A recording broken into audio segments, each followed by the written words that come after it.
Meaning of extraordinary rendition.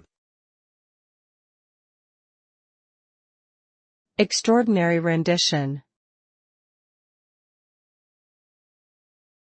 Extraordinary rendition. Extraordinary rendition. Extraordinary rendition.